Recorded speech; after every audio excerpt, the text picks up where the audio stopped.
예, 말씀 함께 보겠습니다. 요한복음 4장 16절에서 30절입니다. 요한복음 4장 16절에서 30절 말씀 교독하시겠습니다. 이르되 가서 내 남편을 불러오라.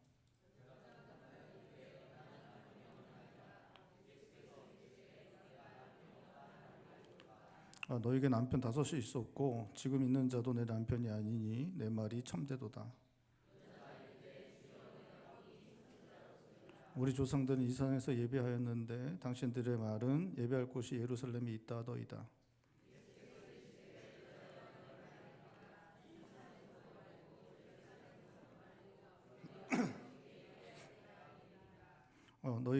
너희는 알지 못하는 것을 예배하고 우리는 아는 것을 예배하노니 이는 구원이 유대인에게서 남이라.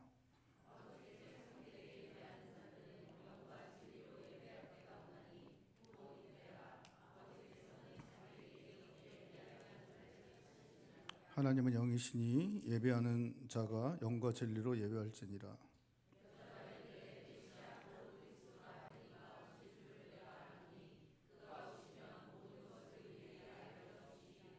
예수께서도 이르시되 내게 말하는 내가 그로라 하시니라.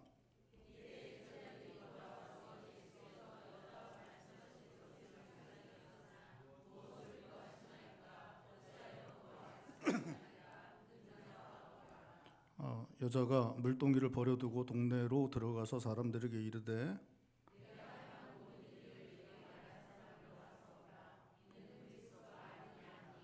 함께 보겠습니다. 그들이 동네에서 나와 예수께로 오더라. 아멘. 지나간 주에 우리가 함께 살펴본 것처럼 예수님께서 대낮 정오에 사마리아 수가성에 있는 한 우물가에 가서 그곳에 물 기르러 온 여자에게 이제 물을 달라고 하십니다. 여자는 대낮에 땡볕에 사람들 만나는 거 싫어서 그렇게 가장 더운 때에 햇볕이 심한 때에 사람 만나기 싫어서 물 기르러 왔는데 처음 보는 남자가 평소에는 사마리아인가 상종도 하지 않던 유대인이 이렇게 물을 달라고 하니까 당황스럽기도 하고 또 이제 좀 사람들 만나기 싫어서 그때 왔는데 좀 짜증스럽기도 해서 예수님께 좀 퉁명스럽게 이렇게 반응을 합니다. 처음 만났을 때는 이제 처음 만나는 좀 당황함과 좀 이런 부정적인 마음이 여인에게 있었는데 예수님께서 한 번 마시면 목마르지 않는 생수를 주시겠다고 하니까 여인의 태도는 이제 변화됩니다. 그래서 아주 진지하게 예수님과 함께 생수에 대한 이야기를 하게 됩니다. 그리고 결국 여자는 예수님께 영원히 한 번 마시면 영원히 목마르지 않게 되는 그런 생수를 구하고 예수님께서는 그것을 주시겠다 안 주시겠다고 말씀하시진 않지만 어쨌든 여인에게 영원히 솟아오르는 생수이신 성령을 여인에게 주십니다. 여인에게 필요했던 것은 육신적인 목마름을 없이 하는 생수였는데 예수님은 여인에게 심령 안에 우리 안에 솟아오르는 성령을 주시겠다라고 말씀하십니다. 여인의 문제는 한 번 마시면 목마르지 않는 육신이 목마르지 않는 것으로 여인은 자신의 문제가 해결될 수 있다라고 생각했지만 여인의 문제는 그것으로는 해결될 수 없었습니다. 이게 이제 사람의 문제는 주어진 현실에 한 가지 문제가 해결된다고 해서 해결될 수는 없는 것처럼 여인도 마찬가지였습니다. 여인이 그의 생명이 끝나서 천국에 들어가는 것도 그렇지만 그 인생을 살아가는 동안에도 그 목마른 것 하나, 육신의 목마른 것 하나 해결한다고 여인의 문제가 해결될 수 없었습니다. 여인은 계속해서 자신의 삶에서 여러 가지 문제를 감당하며 살아갈 수밖에 없었고 그것을 감당하며 살아가려면 여인에게 진짜 필요했던 것은 영원히 솟아오르는 생수가 되시는 성령님이셨습니다.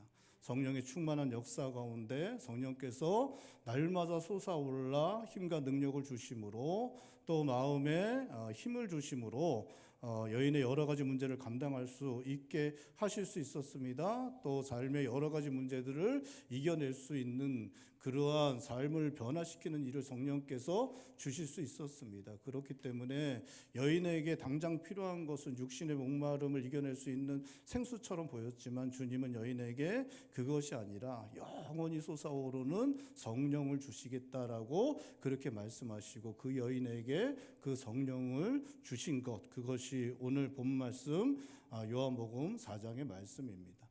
우리는 살아가면서 기적을 좋아하죠. 그렇죠? 저도 좋아합니다. 저도 기적이 좀 일어났으면 좋은데 어쨌든 우리는 이제 병 고치고 삶의 문제들 해결되고 뭐로 그런 것들을 되게 좋아합니다. 그래서 이제 우리가 이제 그것들을 많이 기도하죠. 기도하고 물론 그랬으면 좋겠습니다. 저는 아멘 좀 하세요. 좀 그랬으면 여러분들에게도 좀 그런 일이 많이 일어났으면 참 좋겠습니다. 그런데 그거 하나로는 안 됩니다. 그거 하나 된다고 우리 인생을 살아낼 힘이 없어요. 그거 하나 된다고 천국에 들어가는 것도 아니고 우리 인생을 다 살아낼 수 있는 것도 아닙니다. 우리 인생은 그런 기적이 수없이 많이 필요한 게 우리의 인생입니다. 산 하나 넘으면 또 하나 넘어야 되는 게 우리의 인생이죠. 그런 우리들에게 그 모든 것들을 감당할 힘이 되고 능력이 되시는 성령을 우리 주님께서 우리들에게 주신다고 말씀하십니다. 예수의 영이신 성령을 우리들에게 허락하셔서 우리 안에 영원히 솟아오르는 성령께서 날마다 솟아오르는 생명께서 우리의 심령을 날마다 새롭게 하고 새로운 힘을 주시고 능력을 주시고 우리의 삶의 환경 가운데 역사하사 그 모든 것들을 이겨내게 하신다 말씀하십니다. 성령의 충만을 받으실 수 있는 성도님들 되시기를 바랍니다. 그래서 주어진 삶을 성령의 능력으로 이겨내며 감당하며 살아가시는 성도님들 되시기를 바랍니다.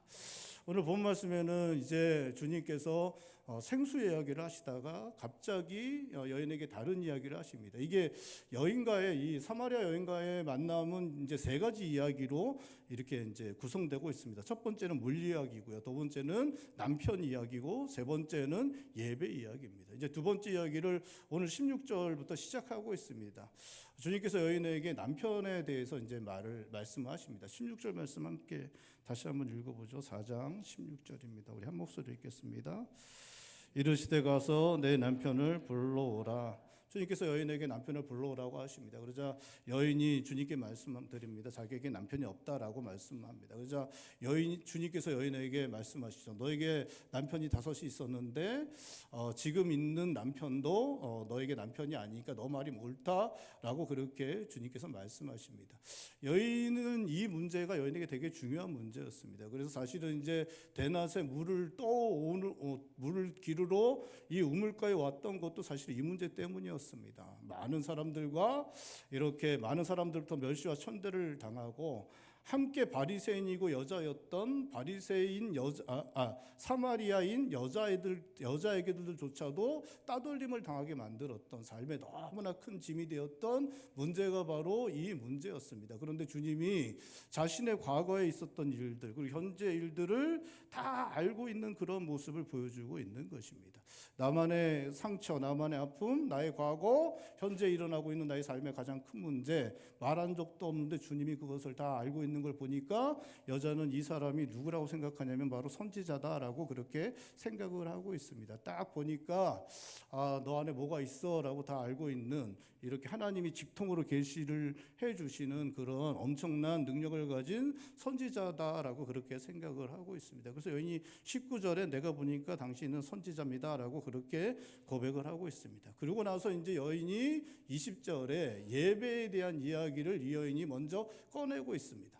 그러니까 물 이야기는 누가 시작했냐면 예수님이 시작하죠. 물을 달라고 하시고 내가 너한테 그런 한 번 마시면 목마르지 않는 물을 너한테 줄 수 있는 사람인 줄 알았다면 뭐 이런 말씀을 하시면서 물 이야기를 꺼냈고 그다음에 남편 이야기도 예수님이 이 여인에게 먼저 꺼냈습니다. 그런데 놀랍게도 예배 이야기를 누가 먼저 꺼내냐? 이 여인이 먼저 꺼내고 있습니다. 20절 말씀 우리 한번 읽어보죠. 20절입니다. 한 목소리 읽겠습니다. 우리 조상들은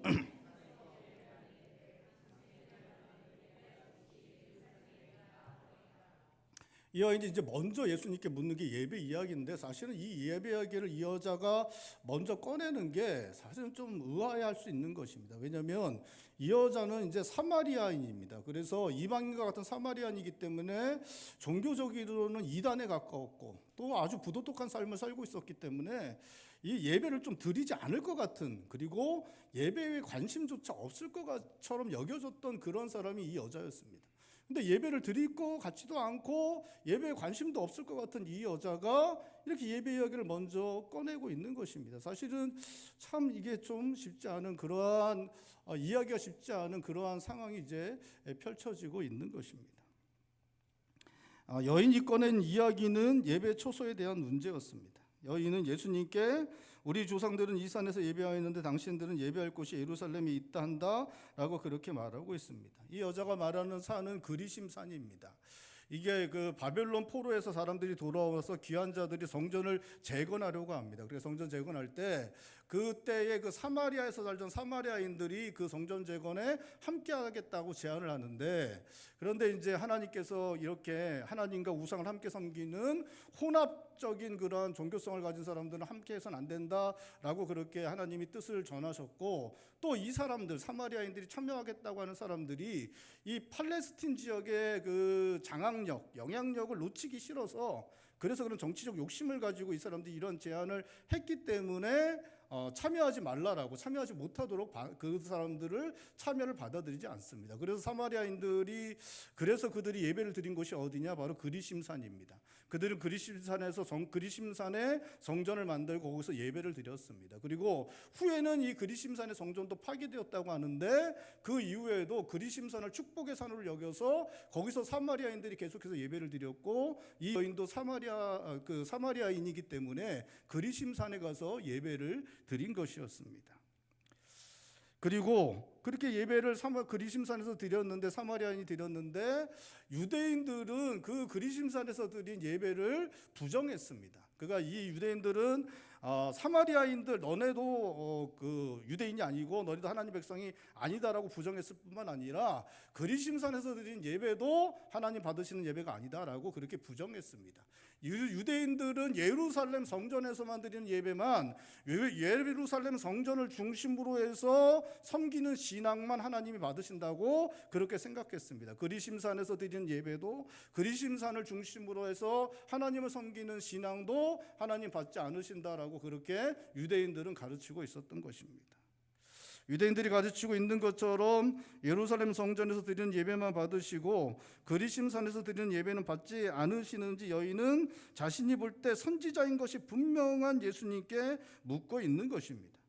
이렇게 선지자인 것이 분명한 예수님께 자기가 평소에 궁금해하던, 정말 자신에게는 너무나 중요한 문제였던 이 문제를 묻는 것, 그것은 이 예배를 드리는 것이 이 여인에게 너무나 중요한 것이었기 때문에 그렇습니다. 매일 우물가로 물 기르러 와야 하는 물 문제도, 남편에 대한 문제도 여자에게 너무나 중요한 문제였던 것처럼 예배에 관한 문제도 이 여인에게 너무나 중요한 것이었습니다. 여인에게 삶 가운데 예배 드리는 것, 하나님께 나아가는 것, 가장 중요한 것이 될 수밖에 없었습니다. 여인은 사회적으로 천대와 멸시받았고 모든 것에서 여인은 소외된 사람이었습니다. 유대인들에게는 사마리아인이라는 이유 때문에 차별받았고, 5명의 남편들에게도 버림받았고, 함께 사마리아인이고 여자인 그 함께 동네 살아가는 여자들에게도 따돌림 당하는 그런 상태 가운데 있었습니다. 여인은 희망 갖기 힘든 현실의 삶을 살고 있었습니다. 여인이 기대할 수 있는 건 아무것도 없었습니다. 모든 사람에게 소외당하고 모든 사람이 배척하였습니다. 그 누구도 여인을 받아주지 않았습니다. 여인이 마음을 쏟아놓을 곳 그 어디에도 없었습니다. 여러분, 여인이 자신의 마음을 쏟아놓을 곳 아무 데도 없었습니다. 여러분, 사연 없는 사람이 어디 있겠습니까?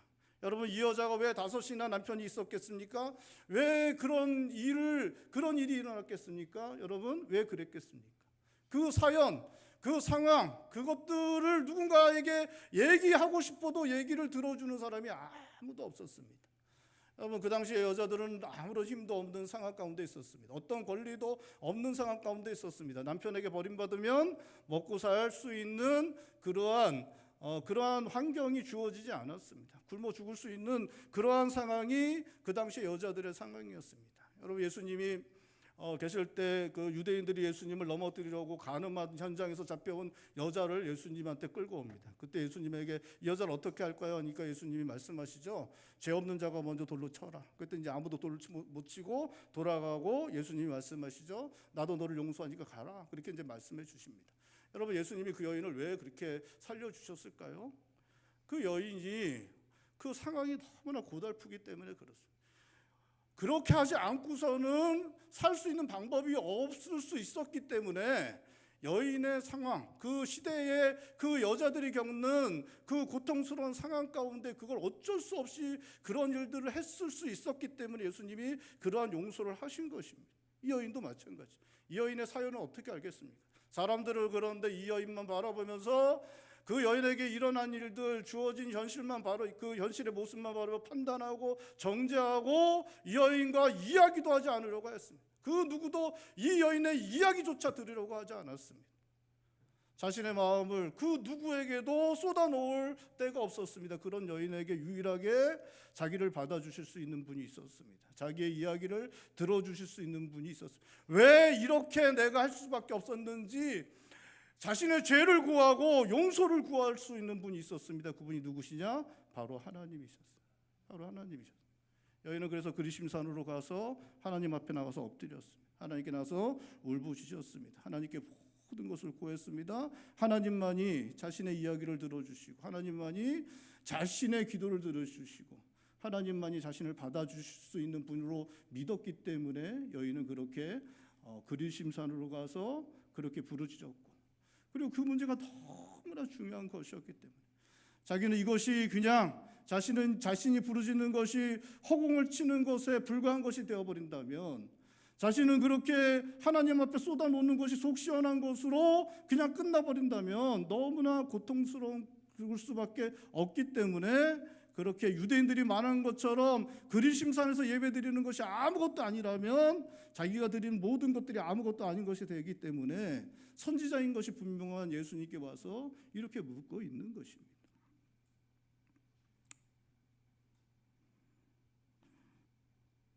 자신을 배척하는 사람들 앞에서는 그들을 마주치는 것조차 어려웠지만 하나님 앞에서는 긍휼을 구할 수 있었습니다. 은혜를 구하고 도우심을 구할 수 있었습니다. 여인에게 하나님께 예배드리는 것, 여인의 삶에서 너무나 중요한 것이었습니다. 우리 인생의 유일한 소망이 되시는 분이 하나님이신 것은 오늘 본 말씀의 사마리아 여인에게만이 아닙니다. 모든 사람에게 유일한 소망이 되시는 분은 하나님이십니다. 우리도 인생 살아가면서 혼자가 될 때가 있습니다. 큰 어려움을 당하게 되고 오해당하게 되고 배신당하게 되고 실패당하게 되고 모든 것 잃은 것 같은 절망스러운 상황을 맞이할 때가 있습니다. 어려움 앞에 혼자 서야 할 때가 있습니다. 그 누구도 이해하지 못하는 상황, 정말 나를 알아주는 사람 아무것도 없을 것 같은 상황, 정말 그런 상황이 우리의 삶 살아가는 동안에 나 혼자만 뚝 떨어져 있을 것 같은 상황이 우리 삶 가운데 주어질 수 있습니다. 그런 일이 없어도 결국에는 혼자가 될 수밖에 없습니다. 시간이 지나가면서 여러 사정으로 함께 살던 남편과 아내가 떠나갈 수 있습니다. 병 때문에 또 여러 가지 상황 때문에 남편이 또 아내가 나에게서 떠나갈 때가 있습니다. 자녀들은 장성하면 우리들에게서 떠나갑니다. 자녀들이 장성해서 떠나가면 남들보다 못하다라고 이야기할 때가 우리의 삶 가운데 오게 됩니다. 친구들도 삶의 이웃들도 여러 이유로 떠나가게 되고 결국에는 혼자가 되는 것이 우리의 인생입니다. 우리의 근육은 점점 사라지고 할 수 있는 일들도 점점 줄어들게 됩니다. 이게 작년까지는 들 수 있었는데 올해는 이렇게 들어보니까 안 들려요. 옛날에 한 손으로도 충분히 들었는데 이게 잘 안 들립니다. 옛날에는 그냥 어저께 우리 권사님들하고 저기 신방에서 얘기 나누는데 예전에는 이야기 들으면서 돈을 세셨대요. 근데 요새는 얘기하면 화가 난다 그러더라고요. 또 쉬고 또 쉬고 또 쉬어야 돼서 화가 난다. 우리가 다 그렇죠. 시간이 지나가면서 다 우리가 그렇게 됩니다. 예전에는 너무나 즐거웠던 것들이 지금은 가면 너무 지루하고 거기에 참여하면 빨리 집에 가고 싶다는 생각이 들게 되는 것, 그것이 바로 우리들에게 일어나는 일입니다. 인생의 낙이 사라지고 여러 가지 희망 다 사라지고 희망 갖기가 쉽지 않아지는 것, 우리들에게 일어나는 일들입니다. 우리 인생의 소망이 될 수 있는 분은 하나님밖에 없음을 알게 될 때가 오게 되는 것, 그것이 우리의 인생입니다. 우리의 사정을 아시는 분도 하나님밖에 없다는 것 알게 됩니다. 찬송가 292장이 말하는 것처럼 세월이 흐르고 이 깊은 고독 속에 내 생명 끝나도 날 지켜주시고 내 힘이 되실 분 주님밖에 없음을 우리는 알게 됩니다. 여러분, 우리 마음 알아주실 분 주님밖에 없습니다. 영원히 우리의 소망이 되어주실 분 우리 주님밖에 없습니다. 우리의 인생과 그 이후에 되어질 모든 것 맡기고 의지할 분도 주님밖에 없습니다. 영원토록 우리와 함께 하시는 분 주님이십니다. 주님께 나아가는 것, 주님을 따라가는 것, 우리 인생의 가장 중요한 것임을 잊지 않으시고 주님과 함께 하시는 그러한 믿음의 삶을 살아가시는 성도님들 되시기를 바랍니다. 여인에게 하나님께 나아가 드리는 예배는 너무나 중요한 것이었습니다. 그런데 여인은 사마리아 사람이기 때문에 그리심산에서 예배 드릴 수밖에 없었는데 유대인들은 그것이 헛된 것이라고 가르쳤고, 그렇기 때문에 여인은 이제 주님께 나와서 그것에 대해서 묻고 있는 것입니다. 여인의 질문에 예수님은 아버지께서는 자기에게 이렇게 예배하는 자들을 찾으시는데 하나님은 영이시니 예배하는 자가 성령과 진리로 예배하여야 한다, 그렇게 말씀하시고 있습니다.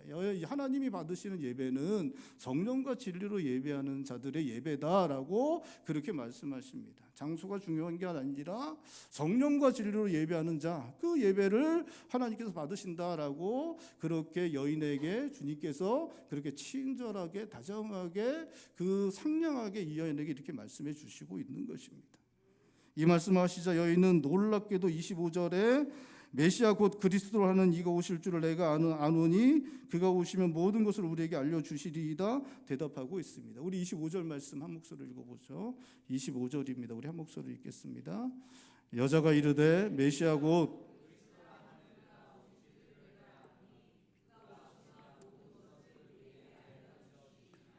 너무나 놀라운 이야기를 이 여인이 하고 있는 것입니다. 메시아에 대해서 이야기를 하고 있는, 이 여인은 사마리아인이었습니다. 유대인, 정통 유대인도 아니었습니다. 이단으로 취급받던 사마리아인이었습니다. 부도덕한 삶을 살아가고 있던 그런 여인이었습니다. 그런데 놀랍게도 이 여인이 누굴 얘기하고 있냐? 메시아를 이야기하고 있는 것입니다.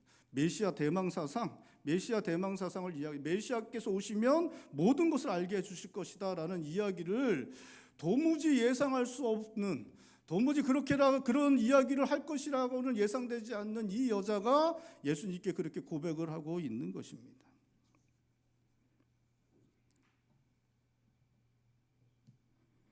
이 여인이 멸시하고 천대하던 동네 사람들에게 메시아에 대해서 말했다면 그들은 귀를 의심하였을 것입니다. 여인을 비웃었을지 모르겠습니다.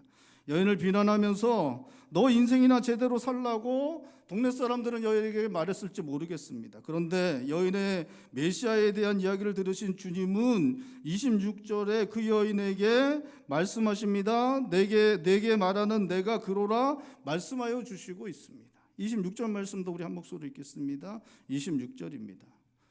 예수께서 이르시되 내게 말하는 내가 그로라, 그렇게. 예수님은 여인의 모든 각오를 알고 있었습니다. 예수님이 여인이 사마리아인인 것도 알고 있었습니다. 모든 것 다 알고 있었습니다. 예수님도 동네 사람들처럼 그렇게 반응하는 것이 어찌 보면 당연한 것이, 야 너가 어떻게 메시아에 대해, 야 네 삶을 좀 생각해봐. 너같이 살면서 어떻게 메시아에 대해 이야기할, 너나 잘 살아. 그렇게 동네 사람들이 반응하는 것처럼 예수님도 당황하면서 이 여인이 그렇게 얘기할 때 그런 식으로 반응할 수 있었습니다. 그런데 예수님은 그렇게 말하지 않습니다. 예수님 그렇게 하지 않습니다. 여자가 그렇게 얘기하자마자 즉각적으로 예수님 말씀, 너가 얘기했던 그 메시아가 바로 나야. 너가 말했던 메시아가 바로 나야. 예수님 마치 그 말씀을 하시기를 기다리고 있었던 것처럼 그 여인에게 야 내가 바로 메시아야 라고 그렇게 여인에게 그렇게 말씀하시고 있는 것입니다. 놀랍게도 주님께서 메시아이심을 여인에게 그대로 드러내시고 있습니다. 주님은 당시의 모든 것의 중심이었던 남자가 아닌 여자였고 유대인이 아닌 사마리아인이었고 남편이 5이나 있었고 지금 함께 사는 남자도 남편이 아닌 천대와 소외를 당하던 여인에게 친히 찾아오셨고 이 여인에게 메시아이심을 드러내시고 있는 것입니다. 여러분 그렇게 드러내시자 이 여인의 놀랍게 또 반응하는 모습을 보여주고 있습니다. 26절 말씀 우리 한 목소리 읽겠습니다. 26절이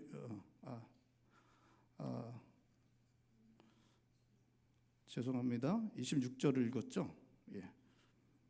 28절 말씀 한 목소리 읽겠습니다. 28절입니다. 여자가 물동이를 버려두고 동네로 들어가서 사람에게 아이를. 여인은 그 이야기를 들으니까 그 이야기를 듣자마자 놀랍게도 자기에게 너무나 중요했던 물동이, 그 우물가로 와서 물이 없으면 살 수 없기 때문에 그 더운 날에, 그 더운 시간에 물동이 들고 와서 그렇게 갖고 가서라도 살려고 마실 수밖에 없는 그 물동이를 버려두고 이렇게 가는 그러한 모습을 보여주고 있습니다. 그리고 자기를 자기가 만나기 싫어서 피했던 그 동네로 들어가는 그러한 모습을 보여주고 있습니다. 여러분, 이 여인이 예수님께서 자기에게 자기가 메시아다라고 말씀하실 때 이 여인이 변화되는 그 모습이 완전히 변화되는 그러한 모습들을 보여주고 있는 것입니다. 여러분, 이 여인이 왜 이렇게 변화되었겠습니까? 여인이 왜 이런 변화를 보여주고 있습니까? 이 여인이 이렇게 변화된 것은 하나님께서 자기의 기도를 들어주셨다는 것을 이 여인이 깨달아 알았기 때문에 그렇습니다. 여러분, 이 여인이 하나님께 기도한 기도의 내용은 자신의 모든 것들을 하나님께 부르짖은 것입니다. 자신이 삶 가운데 일어났던 모든 일들을 하나님께 부르짖고 하나님의 도우심을 구하고 은혜를 구하며 부르짖는 기도가 하나님께 드린 기도였습니다. 그래서 여인이 하나님께 구한 것은 또 있죠. 뭐냐면 메시아가 오시기를 하나님께 구했습니다. 메시아가 오시면 모든 것들을 알려주실 것이다. 그렇게 모든 것을 알려주시고 모든 것을 해결해 주실 것이다라는 것을 여인이 믿고 그것을 하나님께 믿음으로 구하며 하나님께 나아간 것입니다. 그러니까 자신의 상황들, 자신의 환경, 자신의 삶 가운데 일어나는 모든 것들, 그 모든 것들을 해결해 주실 분, 자기의 억울함과 자신 삶 가운데 일어나는 사연과 그 모든 것들을 들어주시고 해결해 주시고 알려주실 분이 누구냐? 바로 메시아였고, 그 메시아가 오시기를 그 그리심산에서 나아가서 하나님 앞에 간절한 마음으로 간절히 구하는 그런 기도를 드렸던 것입니다. 그런데 놀랍게도 그 기도가 응답을 받은 것입니다. 그 하나님께서, 그 기도를 들으신 하나님께서 메시아가 되셔서 그 여인에게 직접 오신 것입니다. 오셔서 그 여인에게 내가 메시아다라고 그렇게 자신을 그 여인에게 보여주신 것입니다. 여인은 자신의 기도가 허공을 치는 기도가 될까 봐 두려웠습니다. 자신이 하나님 앞에 나와서 자신의 모든 걸 쏟아낸 것이 그냥 가슴 시원하게 쏟아낸 것으로 끝날까 봐 두려웠습니다. 자신이 자신의 그 삶 가운데 일어나는 그 모든 것들, 그 누구도 알아주지 못하고 들어주지 않았던 그 모든 것들 하나님 앞에 다 쏟아내면서 메시아가 오시면 자신의 억울함들, 메시아가 오시면 모든 것들을 다 해결해 주실 것을 기대하며 믿음으로 구하며 하나님께 나아갔습니다. 그런데 그 기도를 들으신 하나님께서 오늘 친히 찾아오셔서, 메시아이신 예수님이 친히 찾아오셔서 여인 앞에 내가 메시아다라고 그렇게 말씀하여 주신 것입니다. 여인의 기도가 하나님께 상달된 것입니다. 그냥 허공을 치는 기도로 끝난 것이 아닙니다. 그렇게 그냥 자신의 마음을 속 시원하게 쏟아놓은 것으로 끝난 것이 아닙니다. 하나님께 상달된 것입니다. 저는 제가 이렇게 목회하면서 제일 힘든 게 그겁니다. 내가 바른 길을 가고 있는가? 옳은 길을 가고 있는가? 이 길이 맞는가? 제가 하나님 앞에 기도합니다. 하나님 제가 맞습니까? 제가 맞습니까? 기도합니다. 하나님 만약에 지금은 좀 그렇지만 주중에 갑자기 저한테 오셔서 맞다 그 한마디 해주시면 다 할 수 있을 거예요. 하나님 맞다. 여러분들이 저한테 다 손가락질 안 하시죠? 안 하시지만 어쨌든 다 손가락질하고 세상 사람들이 저한테 다 멸시하고 그래도 하나님이 저한테 오셔서 맞다, 너 맞아, 너 잘하고 있어, 너 맞는 길 가고 있어 그러면 전 괜찮을 것 같습니다. 전 진짜 끝까지 다 할 수 있을 것 같습니다. 저만 그렇진 않죠? 여러분도 다 그러시죠? 예, 다 그러실 겁니다. 이 여인의 마음이 어떻겠습니까? 세상 사람들이 멸시합니다. 야, 이 천한 것, 이 사마리안 이방인도 못한 개만도 못한 것 그렇게 다 천대하고 멸시하고 그 누구도 만나주려고 하지 않았는데 자기의 부르짖음을 들으시고 하나님께서 오셔서 하나님께서 직접 오셔서 너 맞아, 너 기도 내가 들었어, 너 맞아, 너 그렇게 하나님이 이 여인을 인정해 주시고 있는 것입니다. 여러분, 이 여인의 마음이 어떻겠습니까? 이 여인의 마음이 어떻겠어요? 야, 내가 맞대, 하나님이 날 인정해 주신대, 물동이 집어 던지고 사람들에게 들어가, 야, 하나님이 나를 인정해 주셨어. 하나님이 내 기도를 들어주셨어. 하나님이 나를, 내가 맞다라고 말씀하셨어. 내가 만난 메시아, 이분이 내가 만난 메시아. 내가 그리심산에 가서 기도하고 울며 불며 하나님께 나아가서 기도했던 대로 하나님이 오셔서 나를 만나주신 그 하나님의 아들 메시아라고, 그렇게 이 여인이 동네에 들어가서 소개를 하고 있는 것입니다. 사랑하는 성도 여러분, 하나님께서 하나님께 나아가 부르짖는 자들의 기도를 들으십니다. 여러분 믿으실 수 있길 바랍니다. 허공을 치는 기도는 없습니다. 여러분, 간절한 마음으로 드려지는 기도 중에 허공을 치는 기도는 없습니다. 속만 시원하고 끝나는 기도는 없습니다. 여러분이 어떤 상황에 있던, 여러분이 어떤 처지에 있던, 어떤 사연을 갖고 있던 상관없습니다. 여러분, 우리가 드리는 기도를 하나님 들으십니다. 응답하십니다. 우리를 찾아와 주십니다. 우리 가운데 역사하여 주십니다. 여러분 믿으실 수 있길 바랍니다. 그렇게 하나님께 나아가고 하나님께 기도하고 하나님께 부르짖고 우리 가운데 역사하시는 우리 주님과 함께 믿음의 삶을 살아가실 수 있는 성도님들 되실 수 있기를 주님의 이름으로 축원드립니다. 기도하시겠습니다. 우리 시간에 기도할 때 주님, 우리도 사마리아 여인처럼 연약한 사람들이